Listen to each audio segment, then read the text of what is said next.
नमस्कार साथियों, अभ्युदय एकेडमी 2.0 में आपका स्वागत है। आगामी टीजीटी, पीजीटी व असिस्टेंट प्रोफेसर एग्ज़ाम को ध्यान में रखते हुए अभ्युदय एकेडमी आपको टीजीटी सामाजिक विज्ञान, पीजीटी नागरिक शास्त्र व असिस्टेंट प्रोफेसर पॉलिटिकल साइंस का प्रैक्टिस सेट उपलब्ध करा रहा है।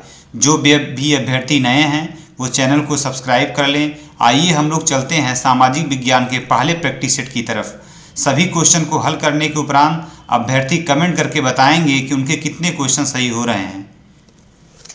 पहला प्रश्न है, निम्नलिखित में से किसने नीति निर्देशक तत्वों को ऐसा चेक बताया जिसका भुगतान बैंक की सुविधा पर निर्भर करता है?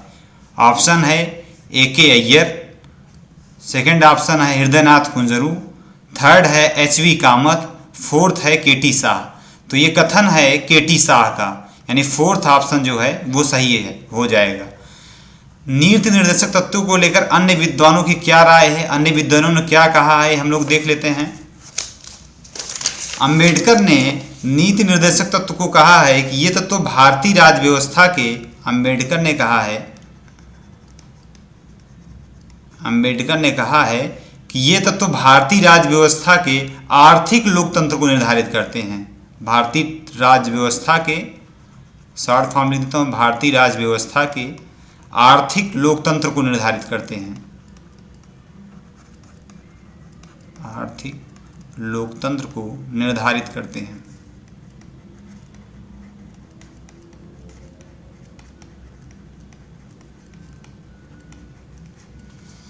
ग्रेनविल ऑस्टिन का मानना है, ग्रेनविल ऑस्टिन का मानना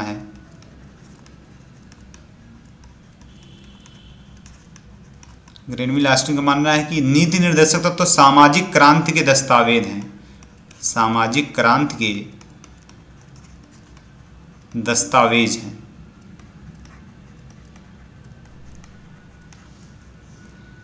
टीटी कृष्णमाचारी का मानना है, टीटी कृष्णमाचारी का मानना है, कृष्णमाचारी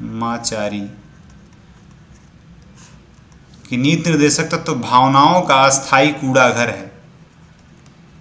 भावनाओं का अस्थायी कूड़ाघर है।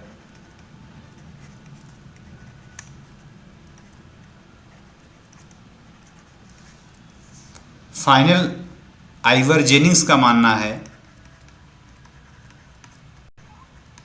आइवर जेनिंग्स का मानना है कि नीति निर्देशक तत्व में सिडनी वेब और ब्रिटिश वेब के भूत प्रविष्ट कर गए हैं। सिडनी वेब और ब्रिटिश वेब के भूत प्रविष्ट कर गए हैं, भूत प्रवेश कर गए हैं।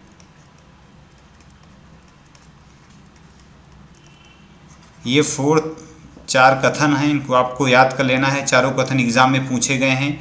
टीजीटी में भी कई बार अंबेडकर कथन पूछा गया है, ग्रेनविल ऑस्टिन कथन पूछा गया है पीजीटी के एग्जाम में, इसलिए चारों कथन आपको याद कर लेना है। नेक्स्ट क्वेश्चन की तरफ हम लोग चलते हैं। अस्थायी कानून को बनाने तथा लागू करने की स्वतंत्रता, अधिकारों को प्रदान करने की क्षमता और दायित्वों को निर्वहन का अंतर्राष्ट्रीय विधि के अंतर्गत होना क्या कहलाता है? संप्रभुता कहलाता है, या सत्ता कहलाता है, या वैधता कहलाता है, या राज्य कहलाता है? तो सही आंसर हो जाएगा राज्य कहलाता है।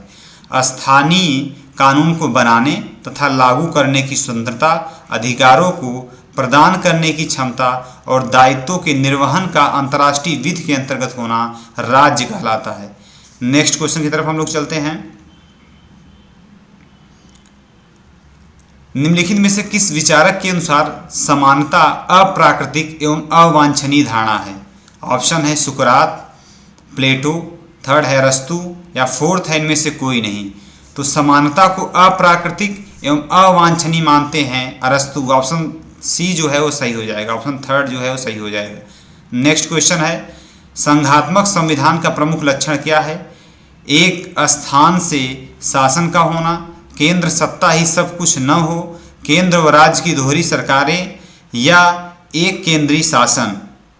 तो सही आंसर हो जाएगा केंद्र राज्य की दोहरी सरकारें, थर्ड जो है वो सही हो जाएगा। सही संघात्मक संविधान का प्रमुख लक्षण है। अब संघात्मक संविधान के अन्य प्रमुख लक्षण क्या हैं? जैसे लिखित व कठोर। लिखित संविधान, लिखित संविधान, स्वतंत्र न्यायपालिका, स्वतंत्र न्यायपालिका, केंद्र राज्य की दोहरी सरकारें, ये हो ही गया इसमें। तो ये सब संघात्मक संविधान के प्रमुख लक्षण हैं। नेक्स्ट क्वेश्चन की तरफ हम लोग चलते हैं। भारतीय संविधान में नीति निर्देशक तत्व किसके लिए हैं? भारतीय संविधान में नीति निर्देशक तत्व किसके लिए हैं? ऑप्शन है भारतीय नागरिकों के लिए, सेकंड है उच्च न्यायालय के लिए, थर्ड है राष्ट्रपति के लिए, फोर्थ है सरकारों के लिए। तो जो नीति निर्देशक तत्व भारतीय संविधान में इसका उल्लेख किया गया है वो व्यक्ति के बजाय सरकार या राज्य के लिए किया गया है। तो ऑप्शन फोर्थ जो है वो सही हो जाएगा। मूल अधिकार जो है वो व्यक्ति के लिए है, जबकि नीति निर्देशक तत्व जो है वो सरकार या राज्य के लिए है। नीति निर्देशक तत्व का उल्लेख भारतीय संविधान के भाग 4 में, भाग 4 अनुच्छेद 36 से 51 में किया गया है। 36 से 51 में किया गया है। नेक्स्ट क्वेश्चन की तरफ हम लोग चलते हैं। संसदीय सरकार में कार्यपालिका की वास्तविक शक्तियां किसमें निहित होती हैं? ऑप्शन है प्रधानमंत्री, सेकंड ऑप्शन है संसद, थर्ड ऑप्शन है मंत्रिपरिषद, फोर्थ है राष्ट्रपति।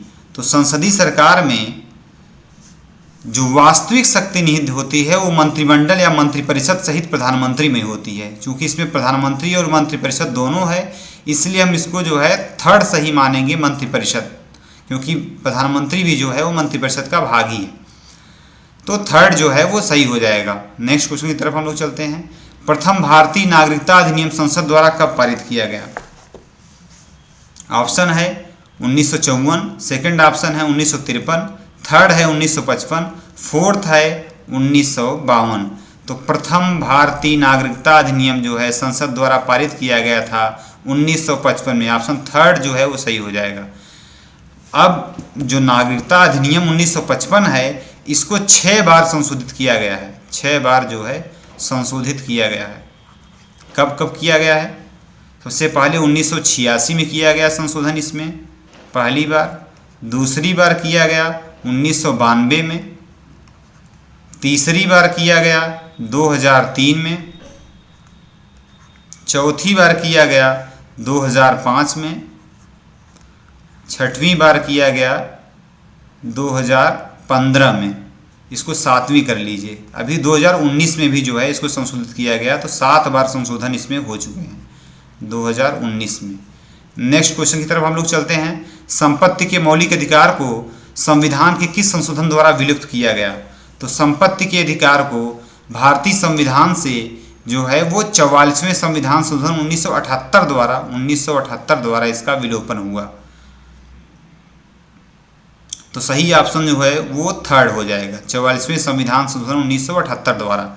नेक्स्ट क्वेश्चन है, राज्य सूची के किसी विषय को राष्ट्रीय हित का विषय घोषित करने का अधिकार किसे है? ऑप्शन है राज्यसभा को, सेकंड है केंद्रीय मंत्रिमंडल को, थर्ड है लोकसभा को, फोर्थ है राज्यसभा को।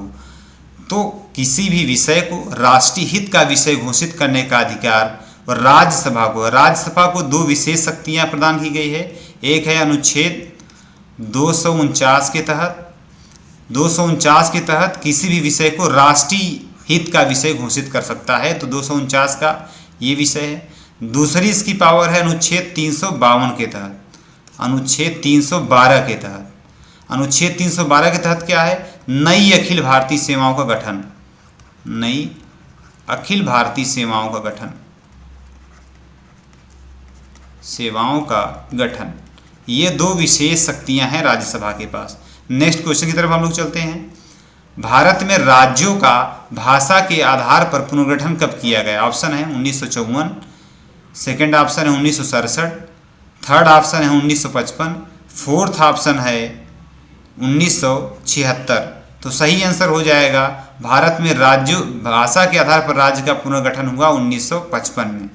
तो सही आंसर हो जाएगा 1955। नेक्स्ट क्वेश्चन है, व्यक्ति का वह अधिकार जो उसे सहज ही प्राप्त है, जिससे उसे वंचित नहीं किया जा सकता और न ही उसे स्थानांतरित किया जा सकता है। कौन सा अधिकार होगा? स्वतंत्रता का अधिकार होगा, या प्राकृतिक अधिकार होगा, या राजनैतिक अधिकार होगा, या सामाजिक अधिकार होगा? तो सही आंसर हो जाएगा प्राकृतिक अधिकार।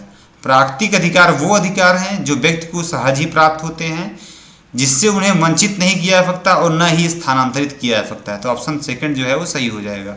नेक्स्ट क्वेश्चन है, संसद सदस्यों के अतिरिक्त निम्नलिखित में से किसे संसद की कार्रवाई में भाग लेने का अधिकार है? ऑप्शन है मंत्रिमंडल सचिव, सेकंड ऑप्शन है महान्यायवादी, थर्ड है महालेखाकार, फोर्थ है सर्वोच्च न्यायालय के मुख्य न्यायाधीश। तो सही आंसर हो जाएगा महान्यायवादी। महान्यायवादी को संसद की कार्रवाई में भाग लेने का अधिकार होता है। अब महान्यायवादी का उल्लेख भारतीय संविधान के अनुच्छेद 76 में किया गया है। अनुच्छेद 76 में महान्यायवादी का उल्लेख किया है, जो भारत सरकार का सर्वोच्च विधि अधिकारी होता है। क्या होता है? सर्वोच्च विधि अधिकारी।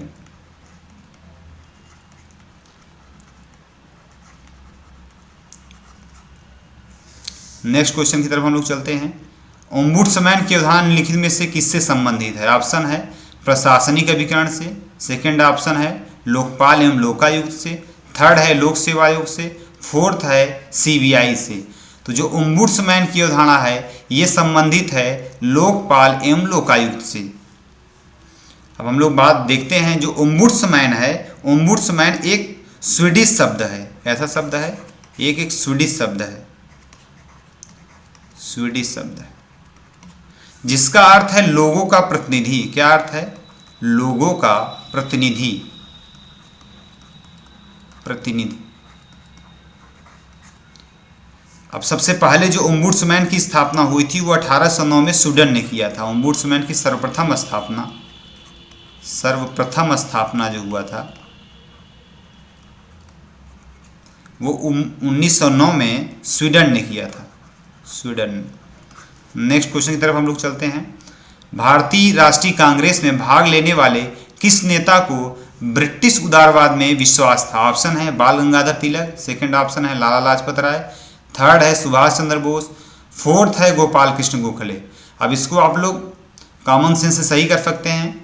गांधी के जो आध्यात्मिक गुरु थे वो गोपाल कृष्ण गोखले थे, और गांधी चूंकि उदारवादी थे, तो ये सही ऑप्शन हो जाएगा ऑप्शन फोर्थ। तिलक लाल बालपाल में ये गर्म दल के प्रमुख नेता माने जाते, तो बाल गंगाधर तिलक होंगे नहीं, लाला लाजपत राय भी नहीं होंगे, सुभाष चंद्र बोस भी उग्रपंथी थे या गर्म दल के नेता माने जाते थे। तो फोर्थ ऑप्शन जो है वो सही हो जाएगा। नेक्स्ट क्वेश्चन की तरफ हम लोग चलते हैं। सभ्य समाज राजनीतिक चिंतन में एक केंद्रीय अवधारणा नहीं है, हीगल के अनुसार, बेंथम के अनुसार, ग्रामसी के अनुसार, या लेनिन के अनुसार? तो सही आंसर हो जाएगा सभ्य समाज राजनीतिक चिंतन में एक केंद्रीय अवधारणा नहीं है, लेनिन के अनुसार। ऑप्शन फोर्थ जो है वो सही हो जाएगा। नेक्स्ट क्वेश्चन की तरफ चलते हैं। बेनेडिक्ट एंडरसन ने राष्ट्र की कौन सी विशेषता बताई है? ऑप्शन है एक प्रतिदिन के जनमत संग्रह के रूप में, एक कल्पित समुदाय के रूप में, हमारे युग के भ्रम के रूप में, या एक सामाजिक संविदा के रूप में। तो सही आंसर हो जाएगा सेकंड ऑप्शन, एक कल्पित समुदाय के रूप में। तो जो बेनेडिक्ट एंडरसन ने राष्ट्र की विशेषता बताई है वो कल्पित समुदाय के रूप में बताई है। ऑप्शन सेकंड जो है वो सही हो जाएगा। बेनेडिक्ट एंडरसन की एक पुस्तक आई थी इमेजिन्ड कम्युनिटीज, इमेजिन कम्युनिटीज।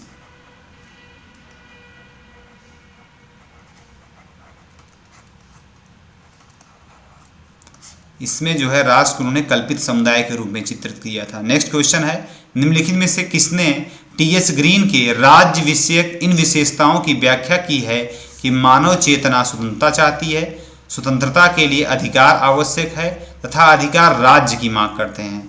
विकल्प है एच.जे. लास्की, सेकंड ऑप्शन है आर.एम. मैकाइवर, थर्ड है बार्कर, फोर्थ है एस.एम. लिपसेट। तो मानव चेतना स्वतंत्रता चाहती है, स्वतंत्रता के लिए अधिकार आवश्यक है तथा अधिकार राज्य की मांग करते हैं। ग्रीन के संबंध में यह कथन है बार्कर का। ऑप्शन थर्ड जो है वो सही हो जाएगा। नेक्स्ट क्वेश्चन है, मानव अधिकारों की धारणा की निम्नलिखित में से किस एक परिप्रेक्ष्य में आलोचना की गई? सार्वभौमवाद, सांस्कृतिक पहचान, पंथ निरपेक्षता या व्यक्तिवाद? तो मानव अधिकारों की धारणा की आलोचना की गई उसके सार्वभौमवाद को लेकर, तो ऑप्शन फर्स्ट जो है वो सही हो जाएगा। नेक्स्ट क्वेश्चन है, विधि का शासन जिस प्रकार की समानता को प्रतिस्थापित करता है वह है मूल विषयक, वितरक या प्रक्रियात्मक या प्रतिमानित? तो सही आंसर हो जाएगा ऑप्शन सेकंड,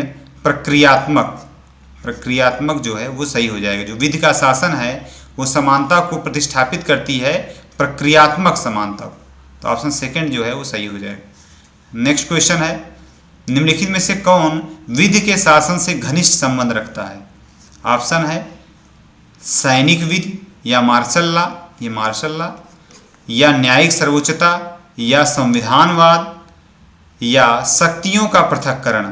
तो विधि का शासन जो है वो घनिष्ठ संबंध रखता है संविधानवाद से, ऑप्शन थर्ड जो है वो सही हो जाएगा। इस तरह प्रैक्टिस सेट फर्स्ट जो है वो कंप्लीट हुआ। प्रैक्टिस सेट का ये जो पीडीएफ है आपको टेलीग्राम चैनल पर उपलब्ध होगा। साथ ही साथ जो अभ्युदय एकेडमी का टेलीग्राम चैनल है वहाँ और ऑब्जेक्टिव क्वेश्चन हैं, आप लोग वहाँ जाकर चैनल को सब्सक्राइब कर लें। इसके जो अन्य ऑब्जेक्टिव क्वेश्चन है जैसे आप लोग स्क्रीन पर देख पा रहे हैं, इन सबको आप अच्छे से हल करके अपनी तैयारी को और आगे बढ़ा सकते हैं। टेलीग्राम चैनल का लिंक जो है वो बायो में दिया गया है। आज के लिए इतना ही, धन्यवाद।